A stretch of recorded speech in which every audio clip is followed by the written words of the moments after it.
Welcome back to the Lift Free and Diet Hard podcast. I'm your host, Andrew Coates. Join me along with industry leaders and friends on a quest to get more people through the gym door and eating and living healthier. Join me where evidence meets empathy while rejecting fitness industry fads and extremism. Let's begin. Dr. Stu Phillips, one of these really, truly long overdue things. I've never had you on as a guest before.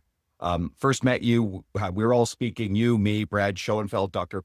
Pack, Androlakis Korakakis, everybody else has been on here, and finally rounded out with you.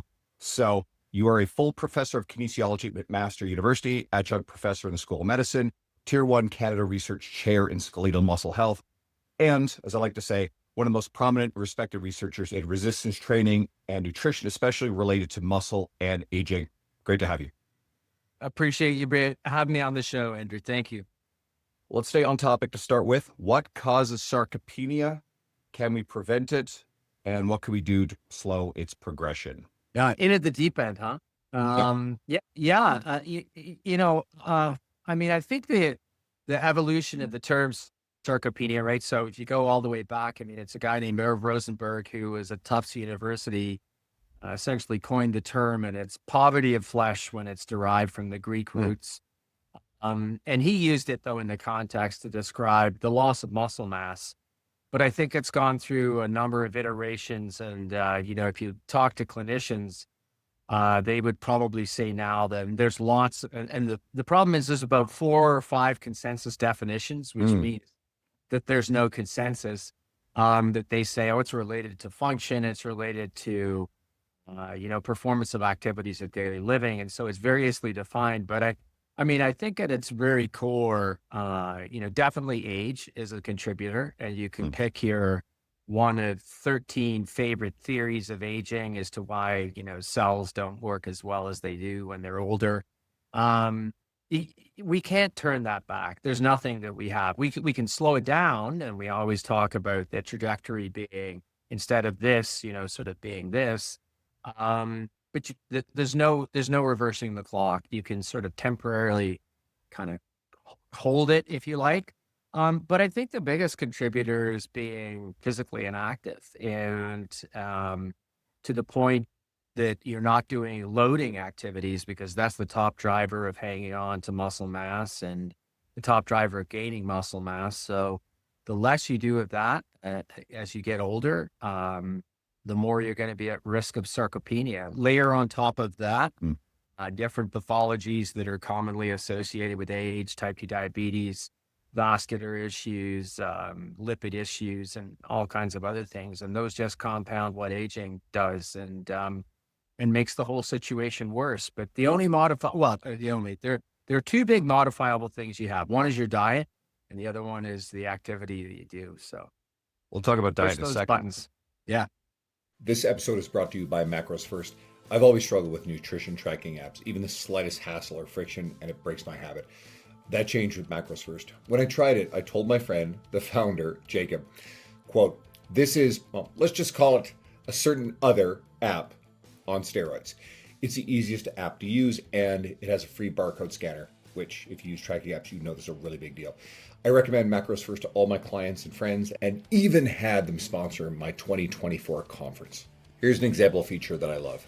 The verified food database. Remember using other apps and searching for a food only to find 10 to 50 similar options with different macros, not knowing which one to pick. This kind of friction is the shit that made me quit tracking altogether. Macros First, every single food item in the database, over 3 million of them, is human verified. No junk entries, so you can trust the numbers. Plus, that free barcode scanner makes logging faster. And if the barcode doesn't turn anything up, just point your camera at the nutrition label and Macros First will extract all the nutrition info instantly. All this just makes tracking easier. And while Macros First's premium version is incredible for any user, the basic version, which is nowhere near basic, is free to use. So you can go to either the Apple Store or Google Play to download.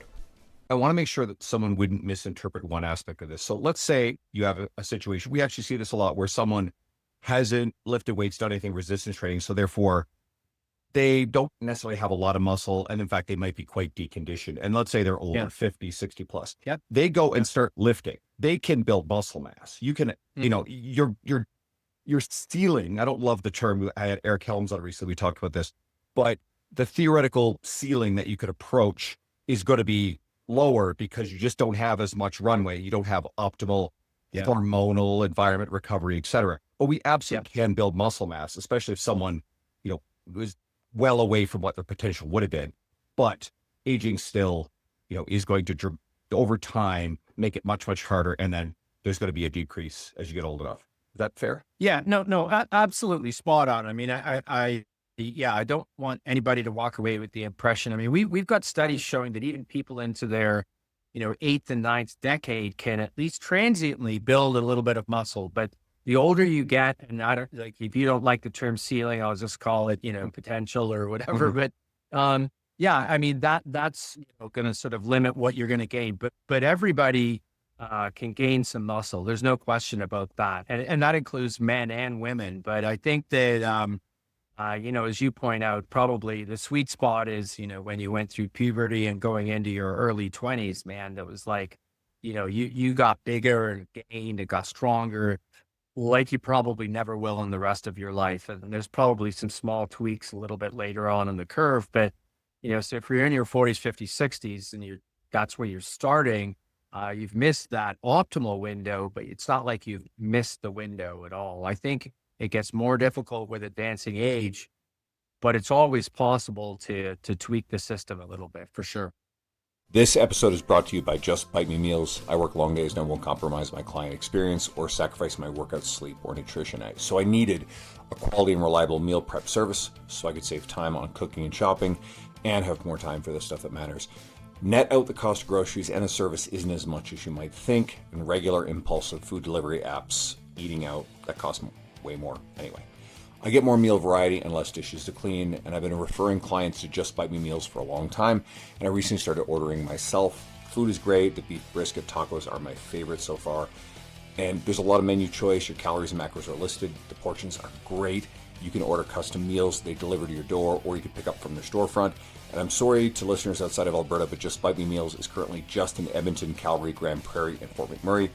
Ordering from Just Bite Me Meals made my life easier instantly. And you can get 10% off on all your orders using my code, Andrew Coates Fitness, all caps, on their website. That's Andrew Coates Fitness, all capitals, or go to the link and the code in the show notes. Let's go to the nutrition side of stuff. So I see this talked about a lot now, different arguments about how much protein do we really need? And obviously there's different context. So I think to function well in life and then to maybe optimally build muscle. And if you can provide some accessible, actionable nuance to that. Sure. So, the entry level discussion with this always starts with the recommended dietary allowance, or the RDA. I don't like the term. If people would just call it the minimum dietary intake, the MDI, I could retire happy and we're all good. And I thought for a long time, my career ambition was to change the RDA. And I was like, we need to change it because I don't think it's high enough. And I'm 28 years deep here at McMaster. So I'm like, forget that. So let's just educate people on what the RDA really is. And I mean, it's a number of 0.8 grams of protein per kilo of body weight, and just body weight. Doesn't make any distinction about what kind of body weight, but per day. What does it come out to in pounds? In pounds? Because Canadian, we're Canadians, but guess what? I don't think in kilos. Sorry. Yeah. No, it's fair. It's fair. It's about 0.35 grams per pound. Okay. So, compare that to the sort of normal bodybuilding rule, which is, 1 gram per pound or above. A lot of people will say, you can appreciate that for most people, that's not a lot of protein. And I don't think it is either. And I think when you come back and look at how it's defined and how it's measured, and not wanting to get too into the weeds with this, it's really a level of intake that is minimally effective at sort of keeping body functions going and everything, but it's not designed to optimize outcomes. So if you're exercising a lot, if you're looking to gain muscle mass, maybe if you're looking for some health benefits with a few other sort of side things around appetite regulation and blood glucose control, for example, nobody's ever done those studies and definition of sort of protein requirements. And those are inherently much more difficult to do than to just show, I'm going to give you this and prevent deficiency. But I mean, those are the fundamental basis of most of our nutrient recommendations, including, vitamin C and lots of other things. They just, we need them to prevent deficiency. But I use vitamin C as a case example, mainly because it's one area where we figured out that feeding people above the deficiency prevention level was associated with some health benefits. And so we increased the intake or what was recommended, recognizing that. And we just haven't done that for protein. And, there's a lot of reasons for that, lack of evidence maybe, but also, protein is expensive. And it's, well, if we can get away, if that's the right way of saying it, with a lower intake and, then we'll do that. And, protein is also associated with, or has been rumored to be associated with, poor bone health, poor kidney health, and lots of other things that I think are, the sort of the push down. And again, not to get too deep into it, but we actually don't have evidence for any of those, I don't think, in abundance that would make me think that that's why you should push it down. But so to take it to the optimization level, and sorry for the long-winded answer. No, this is great. It's probably about, in my mind, it's about twice the RDA. So 1.6 grams per kilo, or about 0.7 grams per pound. And I think the benefits really, if they're not top right out, they're pretty darn close at that intake. And, people talk about higher intakes, and I don't necessarily disagree. I just would urge people to realize that I think for most mere mortals out there, and over the long run, you're going to get 95% plus of the benefits at 1.6. And everybody goes, oh, well, I'll just eat a little bit more. And I'm like, that's fine. Just so long as you realize it's going from the minimum, the 0.8 to 1.6, where that's the steeper part of the curve. And then from 1.6 and above, it's sort of like, okay, well, you're kind of tweaking the curve a little bit, but it could take literally years for something to show up. And I think you mentioned earlier the 1 gram a pound per body weight. Now, let's clarify something, because I think this is where a lot of people sometimes get confused. Usually the way I interpret it, and I've heard it said by smart people, is 1 gram per pound of lean body mass, which is not body weight. And of course, in society, we have variance in your percentage of lean body mass. So as a practical rule, I tend to, with the younger, really lean guys that I work with, the ones that don't have big appetites, I tend to say 1 gram per pound, because they're fairly lean. Almost everybody else, including women, because women, even relative to their visual appearance of leanness, have higher body fat percentages than men. That is just physiology. Right? So, I try to zero in on the that amount per lean pound of body mass. Any comments, further thoughts on that? I mean, I think that's higher than the most people would need or get benefit from. But I mean, like, everybody wants to know whether it's per kilogram of lean or total body weight. And I find those questions come on social media, and I say, well, most people can step on a scale and get their weight, and far fewer people can step on a device and get their lean mass. So we use body weight in the real world. Because most people don't, but most people who are asking me questions on social media are also right into this stuff. Right? And it tends to be a lot of this. I'm like, I recognize your question from before. It's the same people, right? And I'm like, it's always per kilogram body weight. If you have access to lean, then I'd call it closer to about 0.7 per kilogram of lean. But, I mean, maybe we're splitting hairs, and it's not like I'm upset when people eat more. I just point out to people to recognize that, and then maybe you have a different experience, and I'd love to, get Eric's opinion on this. You mentioned Eric Helms. I mean, I found it really rare that when I've worked, and this is a previous life for me, I'll admit, but worked with athletes, and we tweaked their protein intake, and it sort of unlocked gains. For most people, it was more to do with energy balance and getting them into as you say, maybe not the guys with big appetites, and getting them to just eat more, period, that tended to nudge the needle as opposed to saying, oh, you went from this protein intake to this protein intake. And the person was like, yeah, it was amazing. I did this. And that hasn't worked for me as much in previous experiences as has just eat more, and then that budges the needle. So that's kind of my take on it. And that's been my experience too. Again, you get those leaner, younger guys who I always say they have bird-like appetites. They just don't want to eat. Yeah. And I absolutely, I think that the calories in the overall food intake is more the issue. I mean, I think we know that purely with protein. I know that Joey Antonio's done a lot of research on high amounts of protein intake. I'm not aware of any potential negative effects. I mean, like you mentioned, the research, there just isn't great research there to support the idea that it's risky for people with healthy kidney functioning. But I guess we also we can't look at a macronutrient in isolation. So are there any other potential problems, like, for example, eating too much saturated fat or anything else associated with maybe going too high on protein or fixating too much on it? Yeah, I mean, I think there was a study recently that came out of Harvard just at the end of last year talking about midlife protein consumption and subsequent sort of, they called it healthy aging.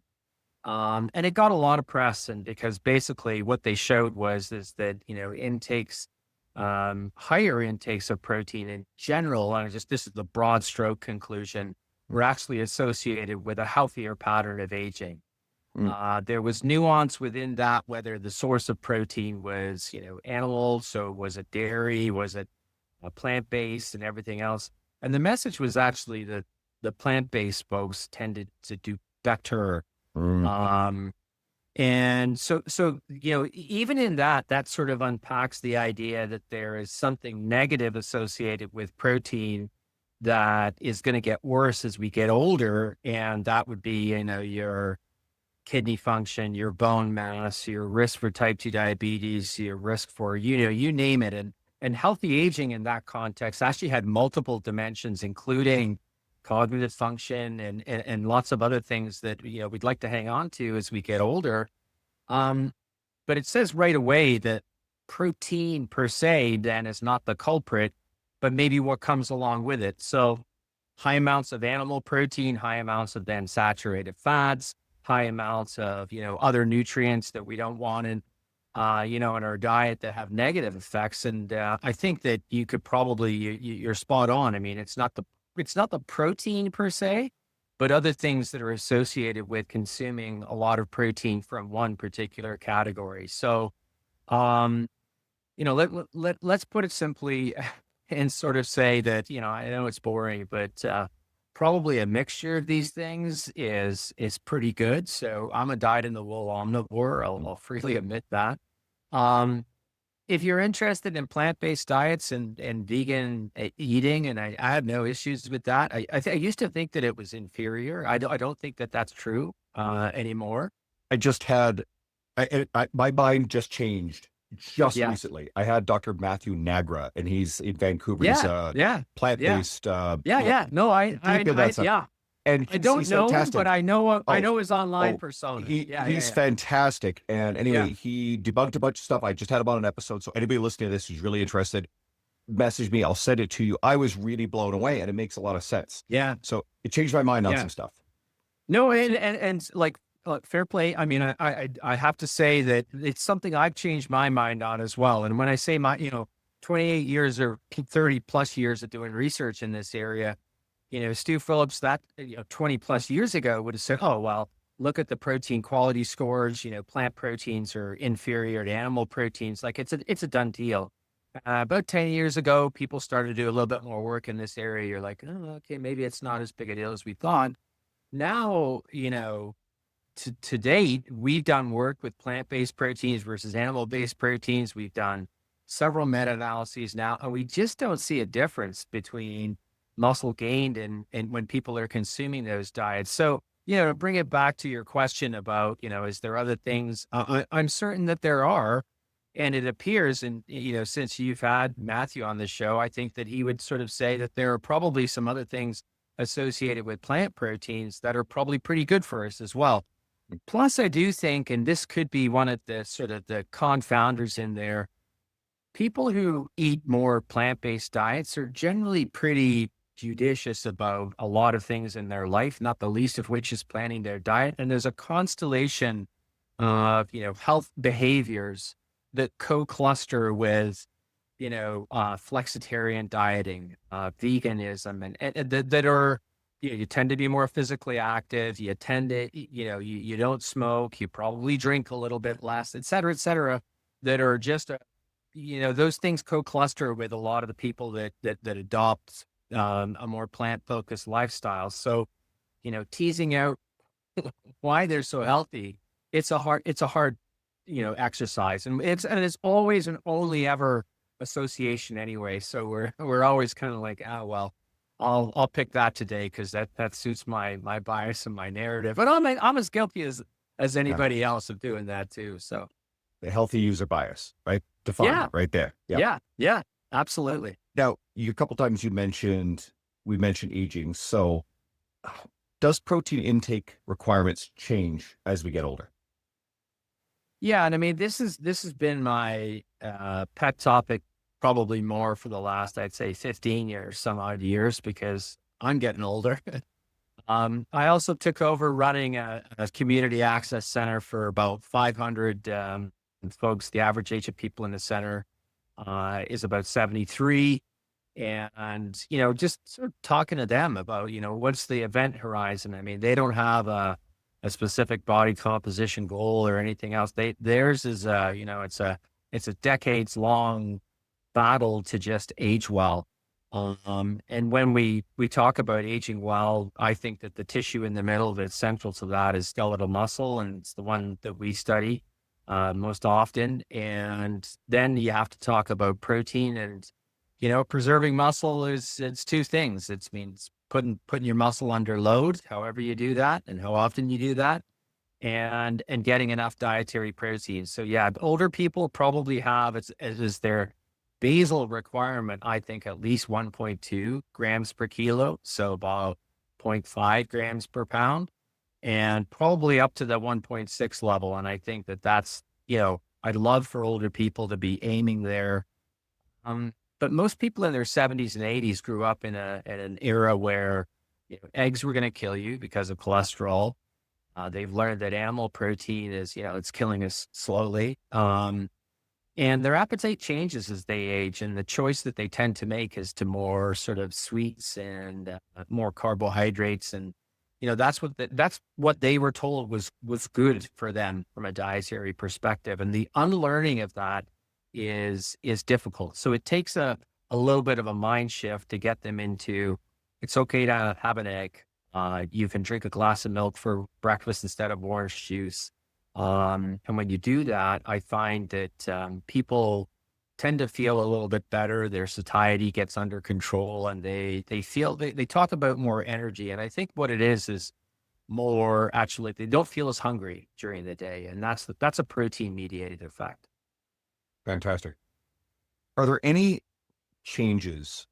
Okay, I'll preface this. For a very long time, I mean, you would have grown up in and around this culture, I sure did, that meal timing and protein timing was like ultra important stuff. That was the key to unlocking leanness, right? We kind of went the other way. It's like the shit barely matters at all as long as you're eating kind of daily or almost even weekly. And that's like calories more than protein. But is there anything even more recent where any nuance to timing that you think matters? Like you, I mean, I grew up in the era of, protein time or nutrient timing. The book that John Ivey wrote was like biblical in terms of its importance. And, so it's spawned a culture of people who walk around a gym with shakers in their hand, and they smash it as soon as they start. Mostly guys, I have to be honest. And the truth is that, after exercise, your muscles are much more receptive to nutrients than any other time. But the windows, it was called the anabolic window, was probably more related to replenishing muscle glycogen than it was protein, but sort of protein got kind of forced in there as well. And And the answer is that it's pragmatically important. I don't disagree with starting recovery right away. But for most mere mortals, it's not as big of a deal as we once thought. And I know you said you'd had Brad on the show, but Brad Schoenfeld, Jim Krieger, Alan Aragon did. I think it's one of the best meta-analyses out there that shows that once you normalize for total protein intake, the timing issue becomes relatively lower on the ladder of, the hierarchy of importance. So I don't disagree with, let's start recovery as soon as we can. I think it matters much more for the more elite, the folks, the high value clients, than it does for, general gym folks looking for good health. So I don't think it's like, forget about it. Doesn't matter. Just focus on total daily protein intake, which I do think is probably the bigger driver. But there's somewhere in between the two that's probably closer to the truth, and it's probably closer to, it matters a lot less than we thought. But it's not unimportant. It's one of those habits I've retained because, again, hardcore gym bro, like over 2 decades of commercial gyms. I had a weight bench when I was a teenager. So I'll be three decades of lifting intermittently. In the old days, it was a little bit more sporadic, but I'll still have my, protein and creatine post workout. Now, why do I do that? Even though it may not matter that much. Well, number one, it's the habit that reminds me to take creatine, because otherwise I'm mucking around the house. I will never think to take creatine. Yeah. And that to me is pretty important stuff. And it also just makes sure that I am, I am definitely overshooting my protein goals, but I'm definitely optimizing my daily protein for sure, right? That one's kind of an easy one. And then you're getting whey protein, which, it's not all high saturated fat animal proteins there either. So, probably works out pretty well in the end. Now, I saw you post about peptides, and this is a topic that's coming up.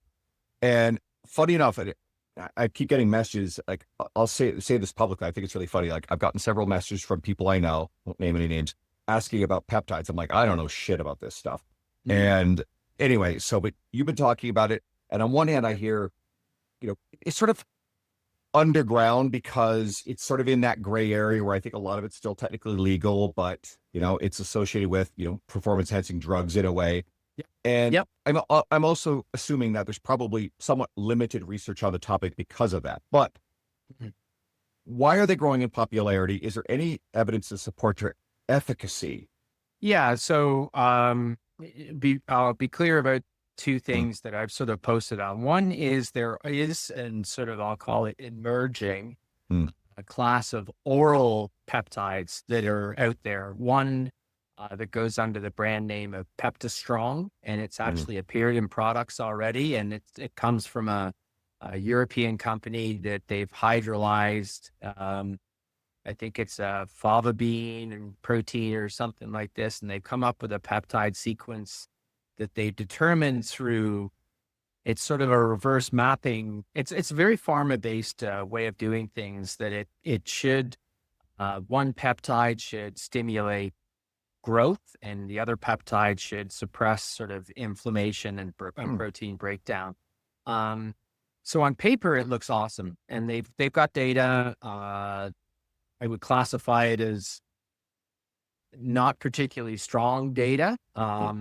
My biggest, issue, and as anybody who studied nutrition and understands nutritional physiology will tell you, is that, peptides and proteins that we ingest go through your gastrointestinal tract and are subject to proteases, and then proteases break down peptides and protein sequences to smaller molecules, hopefully getting down to individual amino acids, but they might exist as like dipeptides, so 2 amino acids, or tripeptides, so 3 amino acids.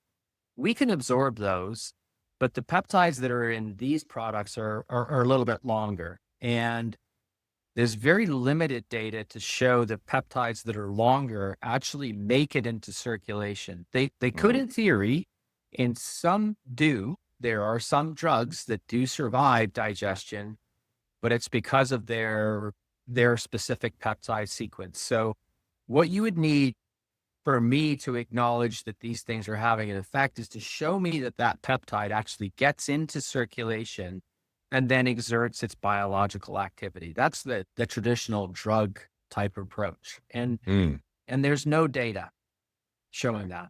So I remain skeptical on the oral. The injectable form of peptides, most of them, the ones that get talked, and BPC 157, if you're not familiar with the name, look it up on Google, is a partial growth hormone injectable peptide. And there's a lot of, and I call it hype basically because, as you say, it's sort of an underground. I mean, there are forms of the full growth hormone that are injectable. And we know in kids that are born with, primary growth hormone deficiency, we get them growth hormone, they get taller. Growth hormone stimulates collagenous tissue synthesis. So any connective tissue, and that's what and everybody says muscle. And I'm like, actually it doesn't do anything for muscle, and neither should the BPC, but it could help with, ligaments, tendons, connective tissue, bones, cartilage, this sort of thing, which sadly, as we often know, wear out, right? Or we do, too much and we tear and we rip, and, repairing those things might be a big deal. Now, again, the injectable form is totally different because now you don't have to have the digestion issue, but the half-life of these things is very, very short. So 30 minutes or less in most cases. And the question becomes then, like, show me a trial in which it's been shown to be effective as a healing agent. And for that to be done and done right, you need a placebo. You need somebody who gets a fake injection and they heal crappily, and the other person heals faster. But all I get are a collection of anecdotes and, Reddit community threads and people who say it worked for me. And I'm like, well, I can't use, that's not data. That's just an anecdote. And, how do you know that it worked for you when you were probably doing a lot of other things as well? And so, but people get really upset about that. They're like, Phillips doesn't know anything. And I'm like, look, I'll freely admit there's probably some things that people are doing that I have no idea what the dosages are. I have no idea what the peptides are. And there are people who are making peptides and steroids and all kinds of things in compounding pharma. They're making GLP-1s as well. So, and, you get a little vial and you reconstitute it in bacteriostatic water, and, you get your own needles and inject yourself. And hey, man, like, if that's your thing, I just, you better trust where it comes from. It better be, made in a good facility and tested, and you better have a good, it's supply of needles and syringes and everything else like that, because it's I think you're inviting some possible adverse consequences. And who knows what's in there? How do you know what's in there? There's no pharma level oversight on what's in a compounding pharmacy. And people say, oh, I get it from a reputable source. And I'm like, okay, that's great. Just buyer beware. And then from an efficacy standpoint, I just, all I say is just show me data, show me something. And all I get back are a collection of anecdotes. And I appreciate that the sum of all the anecdotes might suggest that there's efficacy.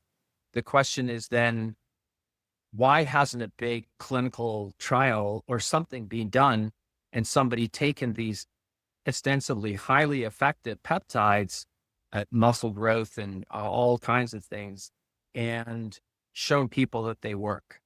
And the answer is a resounding then, radio silence, because everybody goes, oh, well, if people will say, oh, insulin, that's a peptide, it works, so therefore these work.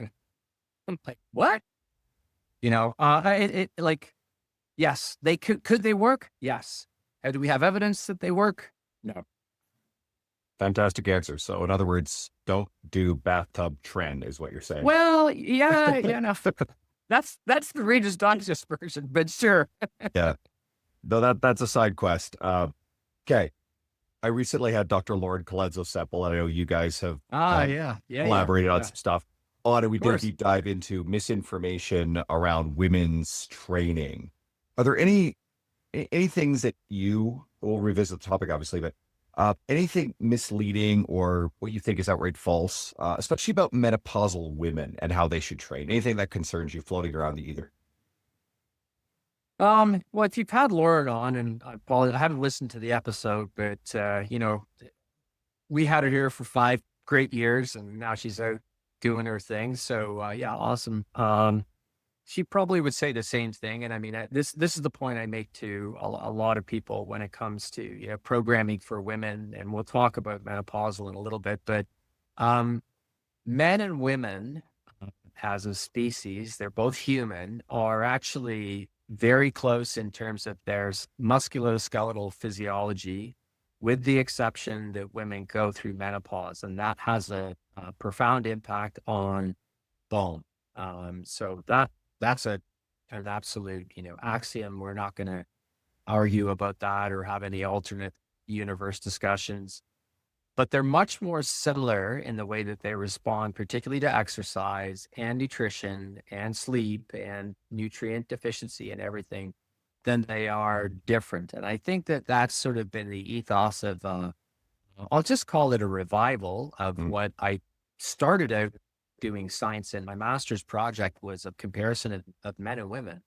And we were looking for sex-based differences, and there were some small ones there, but they're generally much smaller than a lot of people think. Now, is physiology different? Of course it's different. There's multiple different endocrine and hormonal influences that are, you present in women that are not present in men.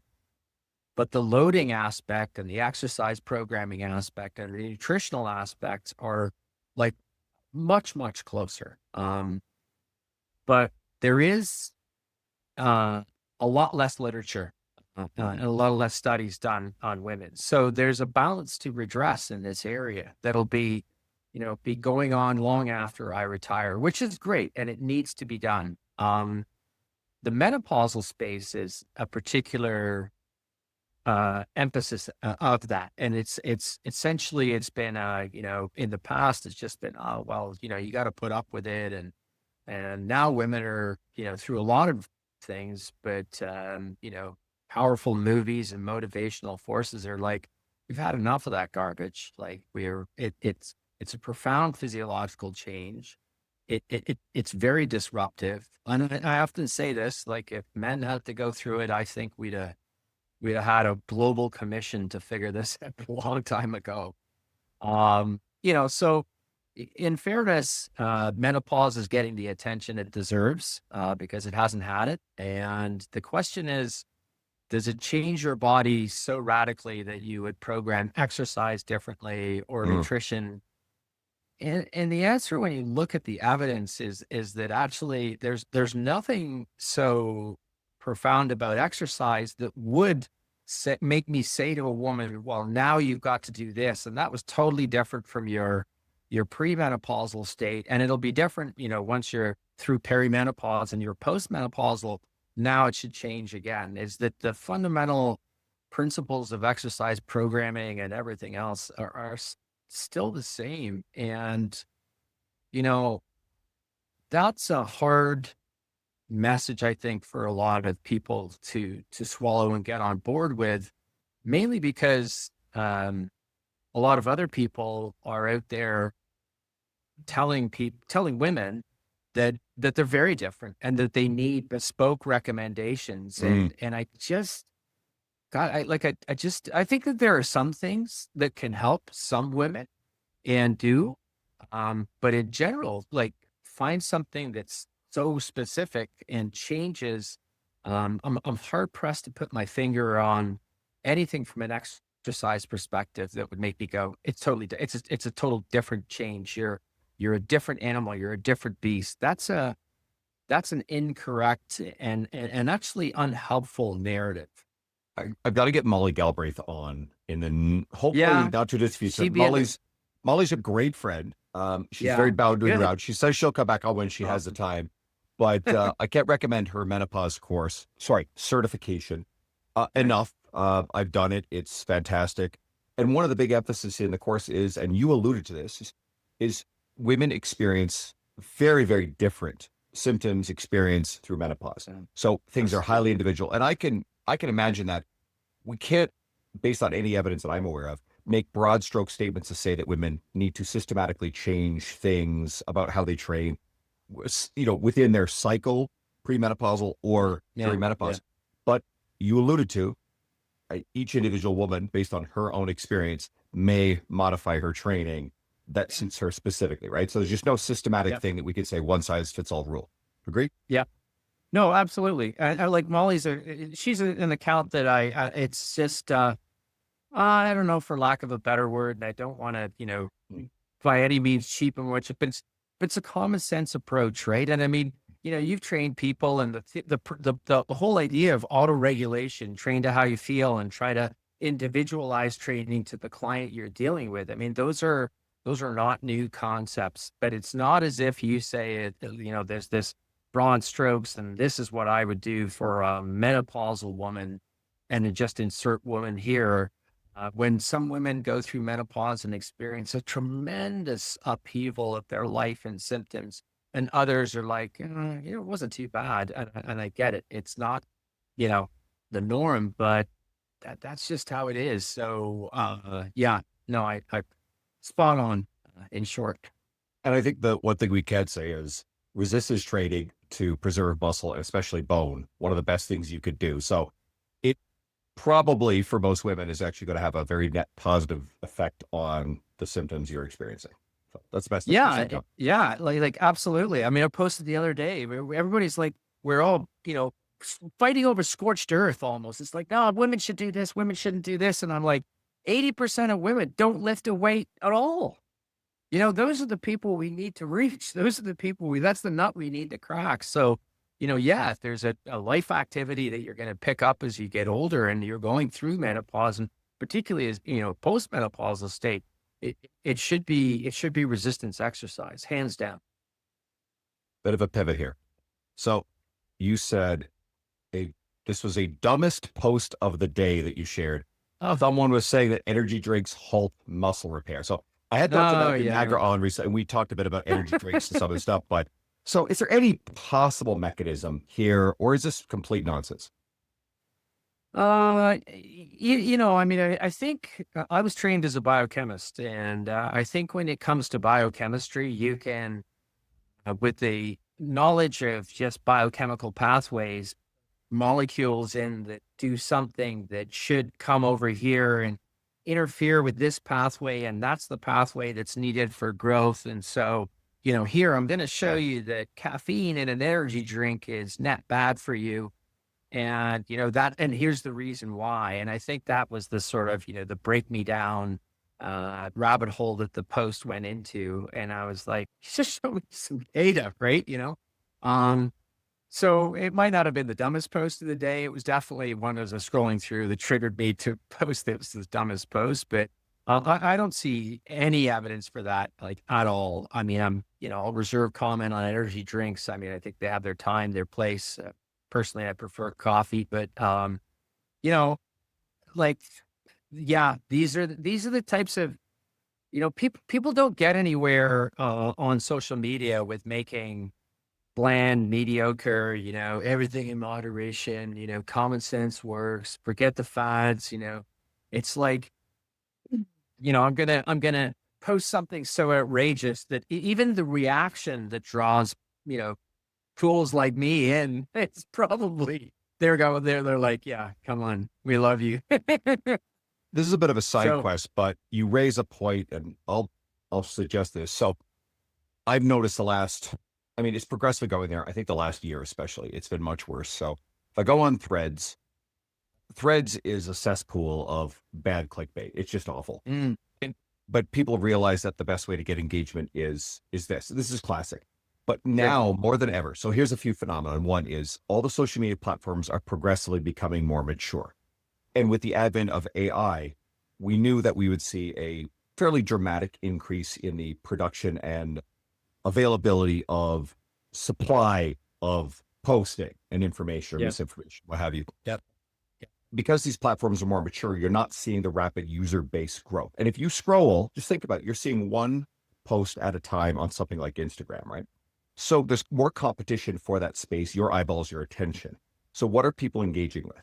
The things that get attention, which we know, I think pretty well studied, negativity, outrage, you name it, right? And Yeah. that's why we see so much tribal stuff.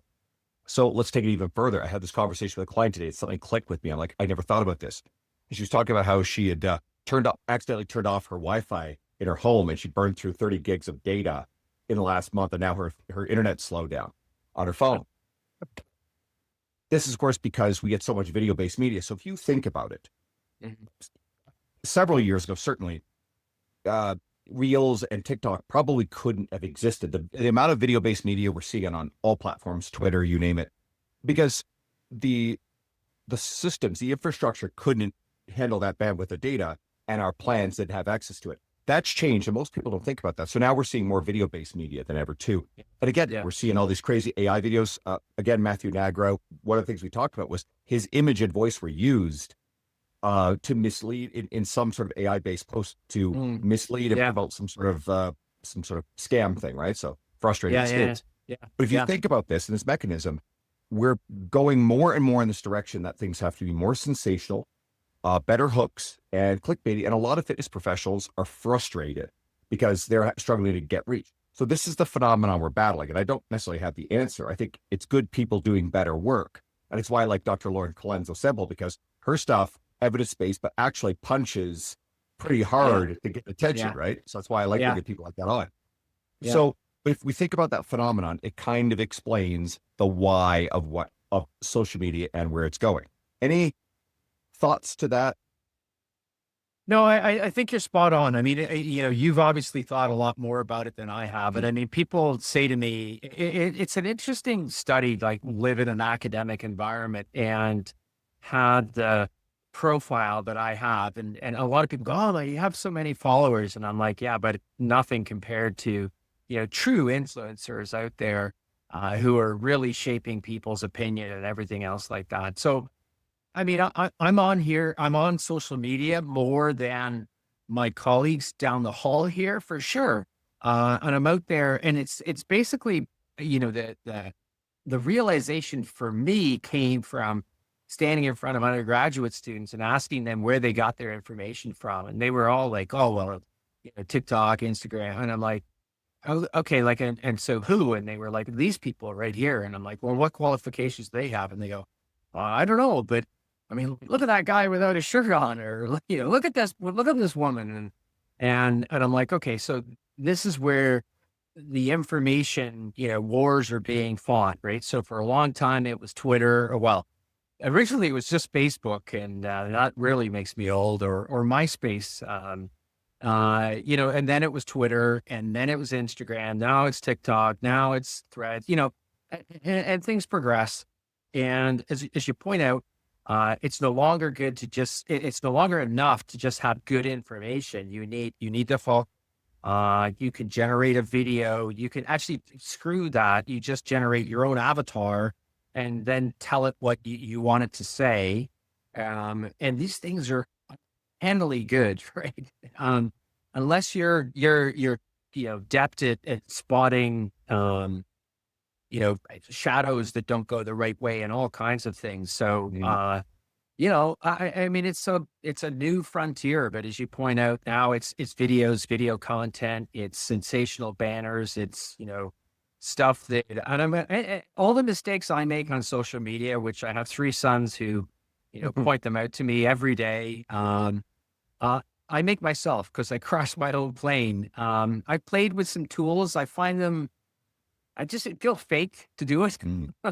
So I just think I'm like, I'm just like, here's me video, like I'm sweaty after a workout because I've got a rage going on about something. Just, and my son's like, Dad, that's so bad. You should get a ring light. You should do this. And I'm like, well, it's a world I don't completely understand, but I get. From an engagement perspective, but your point's well taken. It's tough to play in that space and have influence. But if influence is credibility, then, the game is lost already. I'm still a big believer in, like, let's take this podcast, for example. As far as the industry goes, it's been around over 8 You're years. such an idealist. This, Somebody said that to me the other day. I said, I still believe in evidence. And they're going, you're such an idealist. And I'm like, well, we can't save everybody. I mean, once you function under the assumption that you can't save everybody, then you can focus on who you can save. And the listenership of this podcast has been growing and it's been sensational, but I'm not Rogan. I'm not Chris Williams' Modern Wisdom. I'm not Dyer of a CEO, and I never will be. Yeah. So, but if I could bring the best people on like this, then there'll be a self-selection bias amongst the right people and they'll share it. And then someone will convert and they'll realize that, they've been following some bullshit and it wasn't working for them. And then they find their way to some of the great people I've had as guests. And I'm a believer in serving the people who are already in front of you. And I also think that in an age of this AI and polished and perfect hooks and whatever, a lot of people are already rebelling against this. They're self-selecting to somebody that feels real and authentic and imperfect. And I think that imperfection will appeal to a lot of people. All right. Everybody can find you on, we'll see, Mackin Prof on Instagram, MACKINPROF. Are there any other things you want to direct people to? Same hook on Twitter or X. And I'm on TikTok. I hardly ever post there. I'm really on it to piss my youngest son off, I'll be honest. I'm on Facebook as well. You can find me on there. But it's a pleasure to, and I say this to everybody. I don't think, people think I'm being disingenuous, but this is the truth, right? In Canada, every institution is a state-run institution. So I am a civil servant. Taxpayers pay my salary. They support everything I do here, my research and everything. So I think it's important to come on. And so thank you for the platform and for the dose of reality. And I appreciate you believing in us idealists, because I do think that, my evidence is going to win, because eventually you can smell the bullshit, right? And just, find your way back to what is actually working. But as Public Enemy would say, don't believe the hype and believe the evidence. I think that the last part I added, but I mean, I've been following the work that, like, directly and indirectly, that people like you and Eric Helms and Brad Schoenfeld, and again, it's why I've had you guys all on recently. And we didn't have time to get into this whole thing, but it was really you that spearheaded the research and got Brad Schoenfeld to take a hard look, and it opened the door to our understanding that you can build muscle at any rep range, as long as you're getting pretty close to failure. There's a couple other little caveats to it, and Brad and I talked more about that in his episode. But you guys, on a massive scale, changed the understanding of muscle hypertrophy, right? I appreciate you saying that. I mean, I think it would, here's the, like, it wasn't, I think we popularized it. I'll just say that. And lots of people had probably shown it before, but it's sort of, the space was so dominated by it's heavy loads or nothing. And it still is now for, perimenopausal women. If you don't lift heavy shit, you're doing it wrong. And all we did was do some work. It took a long time. It was 3 PhD students to get to the point where I thought we did a study that sort of just cracked the egg a little bit and forced people to reconsider it. But, Brad and Eric and lots of others, you have Pac on the show, like they've taken it to the next level, and the nice part is that they've agreed with us and they've sort of corroborated it. But still, when I post some of this stuff, social media was like, what are you talking about? And I'm like, well, here's evidence. So, but thank you for that. Credit to the students that did the work to make that a reality. They're the ones that make me look good, for sure. And we mentioned a lot of different names who I've had on the podcast fairly recently. If anybody listening wants to hear any of those episodes, DM me personally on Instagram. I will send you the links directly. Dr. Stu Phillips, everybody, thank you so much, my friend. My pleasure. Thanks for having me on, Andrew.